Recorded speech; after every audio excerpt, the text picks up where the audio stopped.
Всем привет! С вами Дмитрий Рожков из Wikimedia.ru, и сегодня мы поговорим о вики-конкурсах. Мало кто знает, что в Википедии постоянно проходят конкурсы по написанию статей. Как правило, одновременно проходят несколько конкурсов, 3, 5, иногда даже больше. Регулярно также проходят фотоконкурсы по загрузке собственных фоторабот на Викисклад. Иногда в рамках крупных конкурсов бывают отдельные номинации по загрузке свободных изображений на Викисклад, загрузки свободных текстов в Викитеку, по написанию новостей для проекта Вики-новости, путеводителей для проекта Вики-гид и так далее. Все эти проекты, братские проекты Википедии, в них тоже периодически проводятся различные конкурсы. В большинстве конкурсов разыгрываются достаточно ценные призы. Это могут быть, например, познавательные книги, или футболки и мячи с автографами футболистов, если конкурс соответствует на футбольную тематику. Или какая-то техника, смартфоны, планшеты, ноутбуки, фототехника. Или сертификаты могут быть на покупку тех же книг или техники. Или это могут быть туристические сертификаты. В общем, призы могут быть самыми различными. Это зависит от тематики конкурса и от спонсоров, которые его поддерживают. Часто разыгрываются просто денежные призы. И с учетом того, что многие конкурсы состоят из нескольких номинаций, и участвовать можно сразу во всех, общий выигрыш в таком конкурсе может составить довольно приличную сумму. Но вот давайте посмотрим для примера проходящий сейчас конкурс «Узнай мир. Начни с побратимов», о российских городах-побратимах. Уже проходит второй тур конкурса, и мы видим, что в этом конкурсе 4 номинации и 2 спецноминации. Переходим к призовому фонду. Видим, что в каждой из первых 3 номинаций 5 призовых мест. За первое место можно получить в каждой номинации 25 тысяч рублей. А также в 2 спецноминациях можно выиграть по 10 тысяч рублей. Таким образом, нехитрый подсчет показывает, что максимальную сумму, которую можно выиграть в этом конкурсе, составляет 95 тысяч рублей. Ну, на практике выиграть эту сумму очень сложно, конечно, но вполне реально при определенном опыте выиграть 40, 50, 60 тысяч рублей. Это абсолютно вполне реально. Можно принимать участие не только в нескольких номинациях одного конкурса сразу, но и в нескольких конкурсах. Ну и тогда, естественно, сумма выигрыша может быть значительно увеличена. И фактически она ограничивается только тем временем, которое вы готовы посвятить участию в вики-конкурсах, ну и вашим опытом, вашими навыками, о которых мы сегодня и поговорим. Итак, мы загорелись идеей принять участие в вики-конкурсе. С чего нам начать? Прежде всего, необходимо зарегистрироваться в Википедии. Для конкурсантов это обязательное условие. Как мы это делаем? Открываем любую страницу Википедии, ну, допустим, вот заглавную страницу, и проходим по ссылке «Создать учетную запись» в правом верхнем углу. Вводим имя учетной записи. Обязательное условие, чтобы это имя не было занято. Вот я ввожу свое имя. Мне говорят, что оно уже занято. Ну, допустим, я добавляю цифру 2. И оно свободное. Сюда я ввожу какой-то пароль, который я придумал.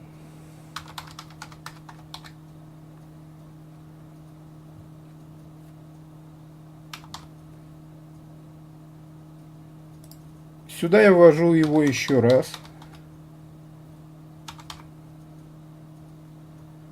Так. Адрес электронной почты можно не вводить, но лучше ввести, он вам понадобится для восстановления забытого пароля. И ввожу капчу. Первое время Википедия будет постоянно требовать от вас вводить капчу, но постепенно с ростом вашего стажа и увеличением вклада она перестанет требовать капчу. После этого мы создаем учетную запись. После того, как вы зарегистрировались и залогинились, у вас появляется ссылка на ваш личный список наблюдения. Вот здесь тоже в правом верхнем углу. Проходим по этой ссылке.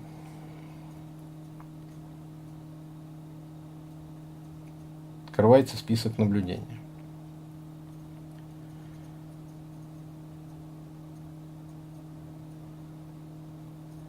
И вот здесь мы видим небольшое окошечко мероприятия. В нем будут отображены ссылки на актуальные конкурсы. Итак, мы видим, что сейчас проходит 3 конкурса. Конкурс «Начни с побратимов». Это вот страницу, которую мы открывали. Конкурс «Вики Весна». Оба эти конкурса завершаются 31 мая. И конкурс «Марафон. Допишем Мириаду» до 15 июня 2019 года. Ну, например, можем пройти опять на ту же страницу конкурса «Начни с побратимов». Это первый способ узнать о том, какие конкурсы проходят в русской Википедии. Важно заметить, что почти все призовые конкурсы в русскоязычных вики-проектах и на территории России проводятся при поддержке и некоммерческого партнерства Wikimedia.ru. Поэтому еще один способ узнать о конкурсах – посетить сайт Wikimedia.ru. Находится он по адресу wikimedia.ru. Открываем этот сайт. Вот его заглавная страница. Кстати, обратите внимание, что самые крупные международные конкурсы иногда рекламируются в Википедии и других вики-проектах с помощью баннеров. Например, фотоконкурс «Вики любит Землю» – это крупнейший международный фотоконкурс. Проходит в данное время, и вот мы видим его баннер. Однако региональные конкурсы, как правило, не поддерживаются баннерами в самой Википедии, и, соответственно, узнавать о них удобнее из списка наблюдения или через страницу Wikimedia.ru. Итак, вот что мы видим на заглавной странице сайта Wikimedia.ru. Вот здесь, кстати, сейчас расположен пресс-релиз об итогах конкурса Wikigap Россия, российского этапа конкурса Wikigap. А справа мы видим текущие события и планы. В текущих событиях тоже упомянуты конкурсы. Например, вот «Узнай мир, начни с побратимов» второй тур. Проходит первый литературный футурологический конкурс, но он уже, правда, заканчивается. Вики будущее. Конкурс уральских языков тоже заканчивается 20 мая. Конкурс научных фотографий проходит. Ну и так далее. Если мы хотим полностью, еще больше узнать о проходящих и прошедших конкурсах, то мы поступаем следующим образом. Ставим курсор вот в это поле поиска и пишем слово «конкурсы». И мы попадаем на специальную страницу, посвященную конкурсам. Все эти конкурсы, как видите, их здесь уже 60 штук, были проведены при поддержке Wikimedia.ru.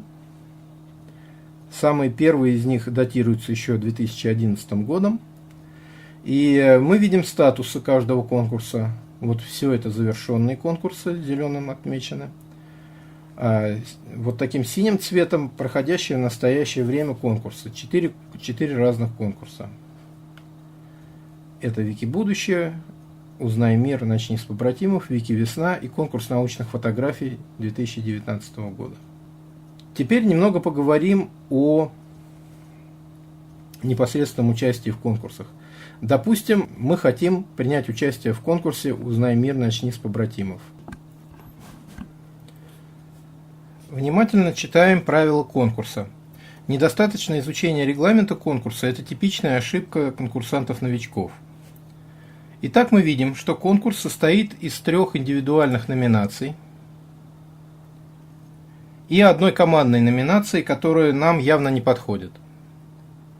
Видим, что в первой номинации 15 конкурсантов написали уже довольно много статей на русском языке. Вторая номинация посвящена статьям на всех языках, кроме русского, то есть на языках народов России, а также на иностранных языках. В некоторых конкурсах это могут быть две разные номинации, но в данном случае языки народов России и иностранные языки соединены в одну номинацию. Вот мы видим статьи на армянском языке, статьи на башкирском языке.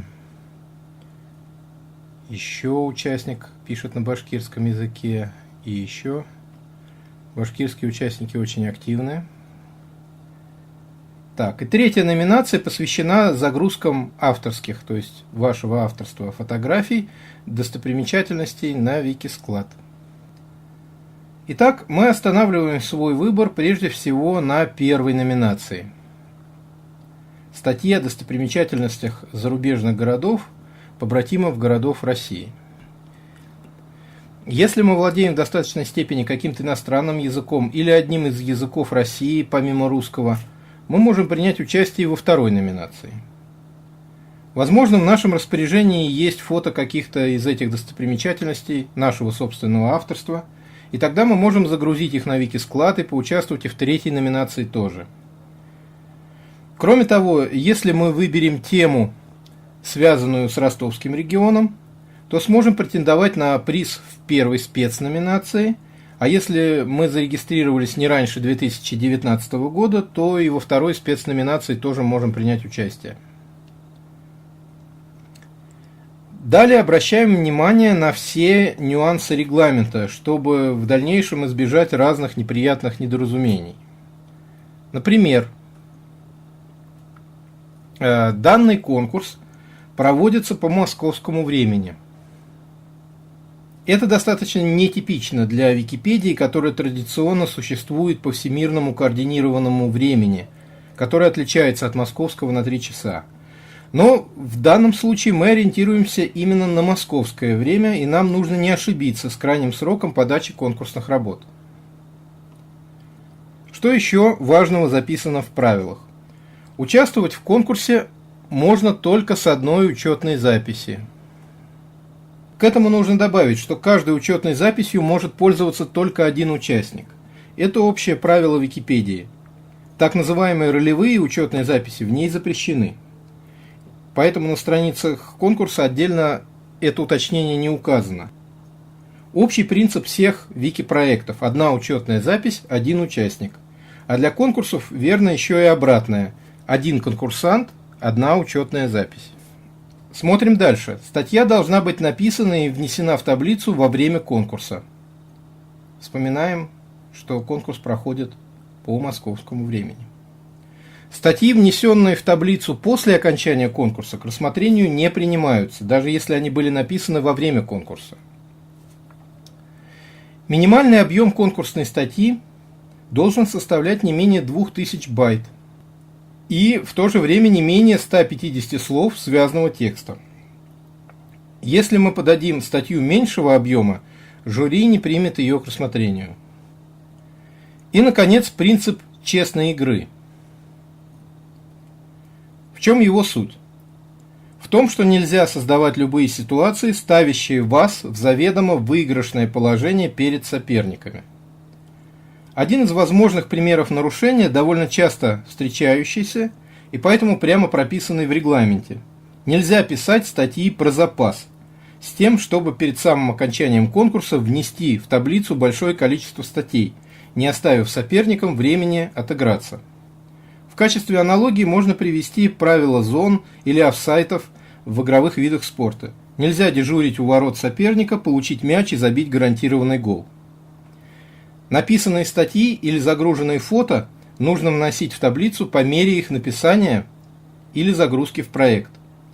За нарушение принципа честной игры жюри может не засчитать часть внесенного вклада или даже дисквалифицировать конкурсанта в одной из номинаций или даже во всем конкурсе. Итак, мы разобрались в регламенте, и нам теперь нужно выбрать тему нашей конкурсной статьи. В этом нам может помочь список литературы или словник, если организаторы его предусмотрели. И действительно, мы видим ссылку на словник и открываем ее в новой вкладке. В словниках бывают приведены сразу так называемые красные ссылки на отсутствующие статьи.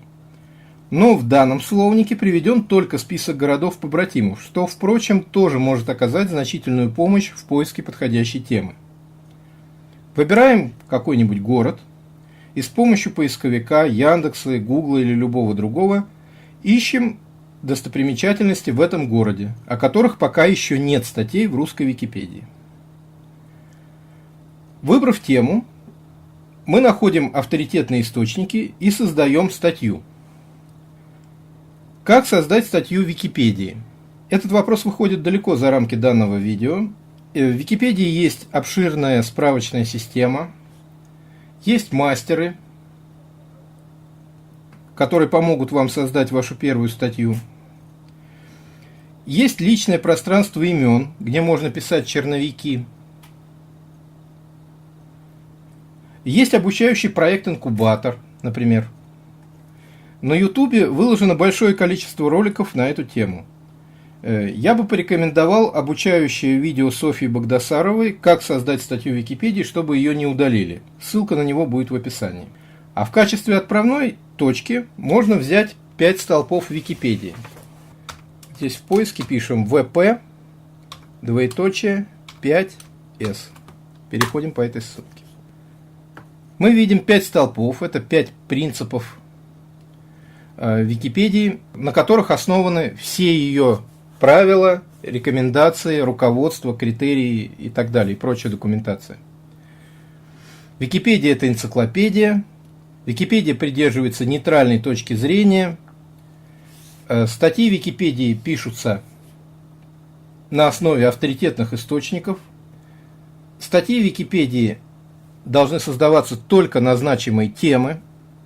И здесь же вы можете посмотреть, что такое общий и частный критерий значимости. Статьи Википедии не должны содержать оригинальных исследований, то есть ваших собственных рассуждений. Все материалы Википедии свободны, нельзя нарушать авторские права при создании статей. Ну и так далее, и так далее. Важно понимать, что никаких особенных конкурсных статей в Википедии или конкурсных фотографий на Викискладе не существует. С точки зрения сообщества этих проектов, статьи или фото, которые вы пишете или грузите на конкурс, ничем не отличаются от обычных статей или фото. И они должны соответствовать всем требованиям этих проектов.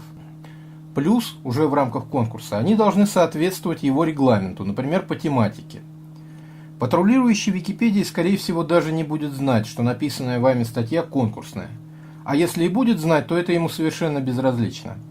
Ваша статья находится среди всех прочих новых созданных статей в основном пространстве проекта. Вот здесь.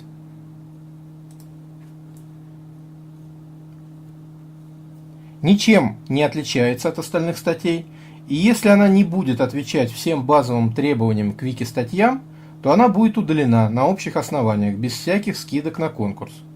То же самое относится и к изображениям на Викискладе и вообще к любому конкурсному контенту в любых вики-проектах.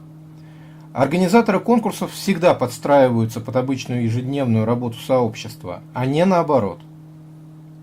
Но, допустим, мы написали конкурсную статью, которая удовлетворяет и всем правилам Википедии, и всем требованиям конкурса. Теперь нам нужно внести ее в конкурсную таблицу. Переходим на страницу конкурса. Дальше переходим к нужному нам разделу и нажимаем «Править».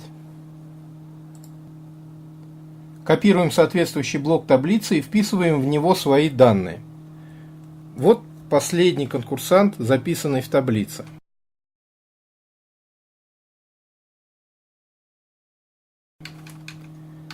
Блок выглядит таким образом.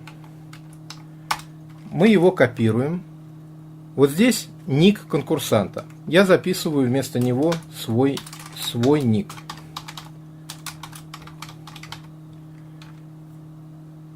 Вот здесь я записываю название своей статьи. Вот здесь конкурсант указал, что Берлин является побратимом Москвы, А статью, которую он представляет, Теуфельсберг, вот ее название. Ну, например, я здесь пишу Варшава, Москва. И статью, которую я подаю на конкурс.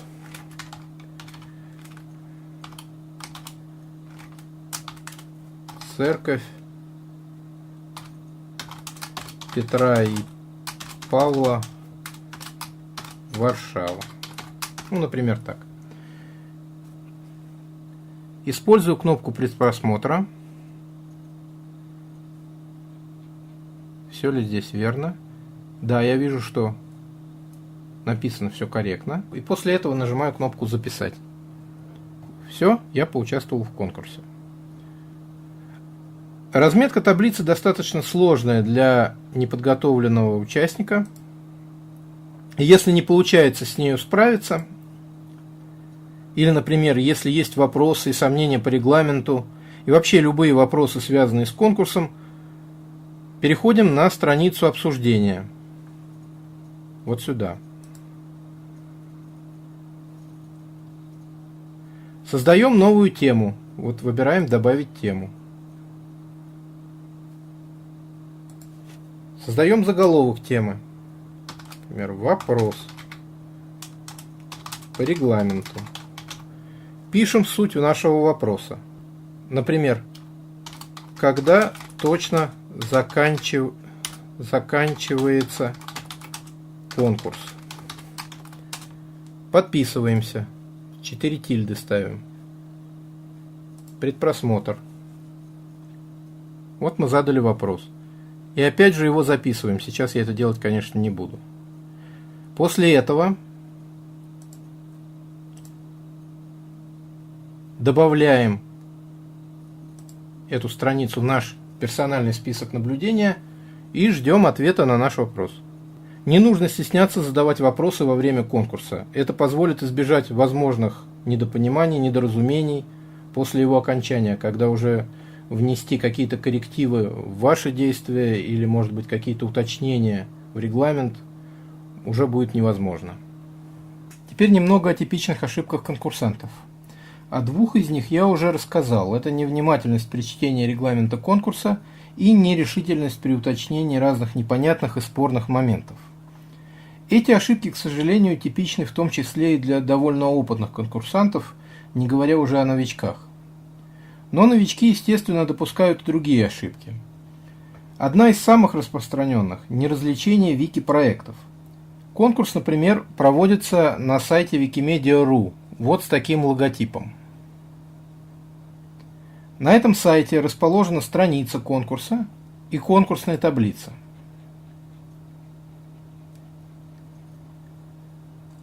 Но сами конкурсные материалы при этом нужно размещать на других проектах. Энциклопедические статьи в Википедии.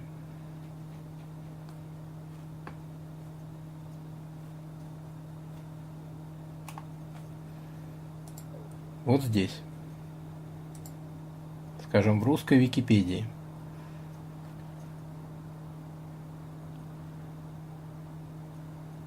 Иллюстративные материалы на Викискладе. Здесь уже другой логотип.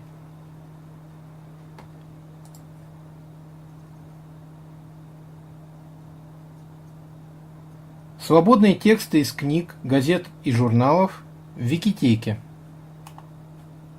Еще один ресурс. Тоже со своим логотипом. Вот страница русской Викитеки.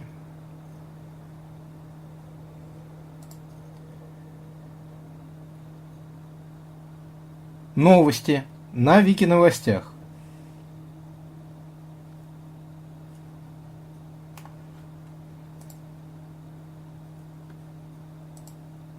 Русские Викиновости смотрим.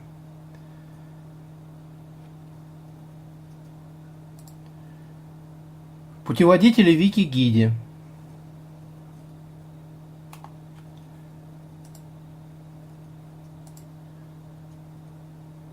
Русский Викигид.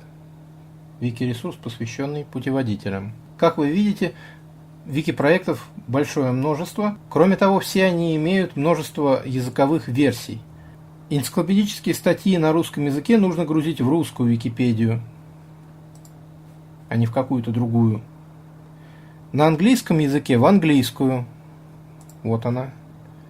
Логотип тот же самый, однако, как мы видим, подпись на английском языке, все на английском языке. Допустим, энциклопедические статьи на татарском языке нужно грузить в татарскую Википедию.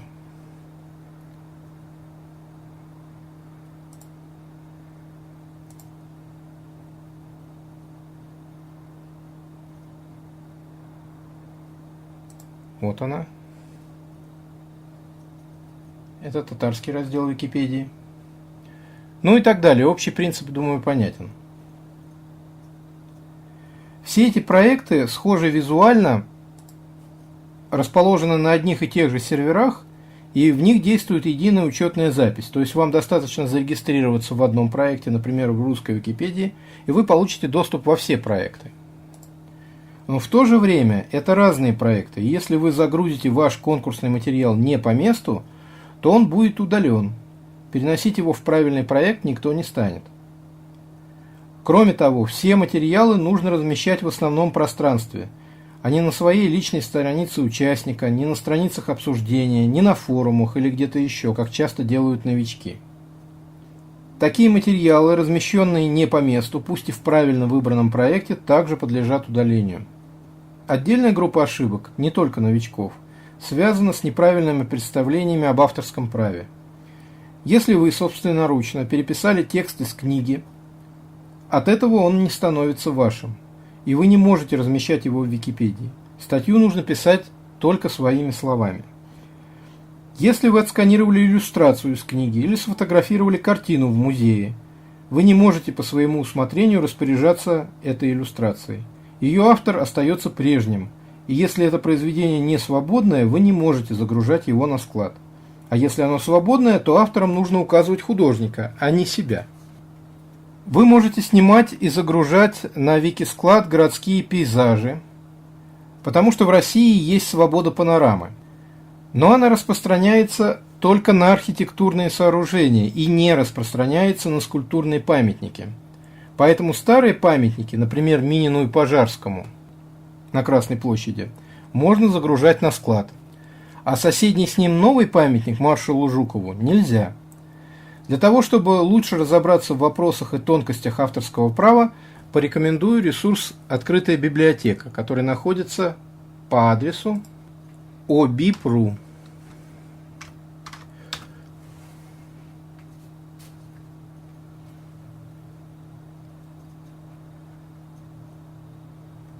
И методические материалы, которые там находятся.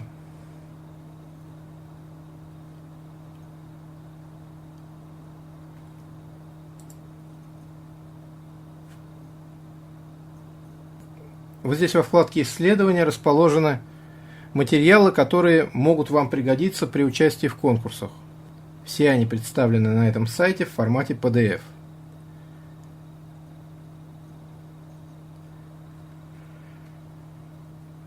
Пренебрегать соблюдением авторского права при участии в вики-конкурсах нельзя. Это неизбежно приведет к принудительному ограничению вашего участия в вики-проектах и, соответственно, к прекращению участия в конкурсе. И напоследок несколько слов о системе конкурсных оценок и разумной тактике участия в конкурсе, если ваша цель – победа, а не только участие. За годы проведения вики-конкурсов сложилась простая, но довольно эффективная бальная система оценок, которая сейчас используется в подавляющем большинстве конкурсов. Хотя и не во всех, внимательно читаем регламент.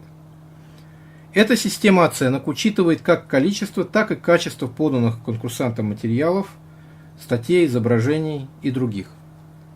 Продемонстрирую на примере завершившегося конкурса Wikigap 2019.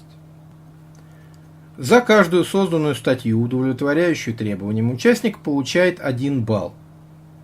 Если статья или фото повышенного качества или повышенного разрешения, если речь идет о фото, то жюри может добавить 2 балл. Если речь идет о большой, очень качественной статье или о ценном фото в высоком разрешении собственного авторства, то может быть добавлен второй дополнительный балл. То есть максимум за единицу контента конкурсант может получить 3 балла.